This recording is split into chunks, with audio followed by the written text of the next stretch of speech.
ranking ရှိသွားစေ။ကျောင်းလေးကောင်းစတဲ့တုံးထားတာနေရ။ အော်စအောင်စနေပြီလားမထူပါဘူးအဲ့ဆိုတစ်ခါပဲပြောလိုက်တော့မယ်နော်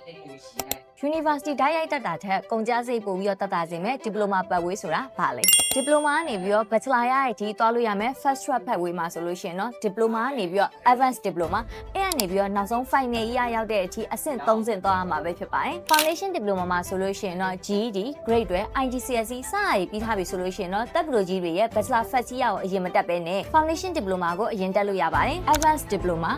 Foundation Diploma ပြီးသွားပြီဆိုလို့ရှိရင်တော့ Advanced Diploma ကို Credit Transfer နဲ့ဆက်လက်တက်ရအောင်ပါပဲဖြစ်ပါတယ် Advanced Diploma ကတော့ Bachelor Second year နဲ့ညီမျှပါတယ်နောက်ဆုံး Final year Advanced Diploma ပြီးသွားပြီဆိုတာနဲ့ Final year ကိုဓာတ်ရိုက်ဆက်တက်ရုံပါပဲနောက်ဆုံးနှစ်ပြီးသွားတဲ့အခါမှာတော့ကိုတက်ရောက်နေတဲ့အကြောင်းနဲ့ချိတ်ဆက်ထားတဲ့ UK Austria တက္ကသိုလ်ကြီးတွေကဓာတ်ရိုက်ပေးအပ်တဲ့ Bachelor ဘွဲ့ကိုရရှိမှာပဲဖြစ်ပါတယ်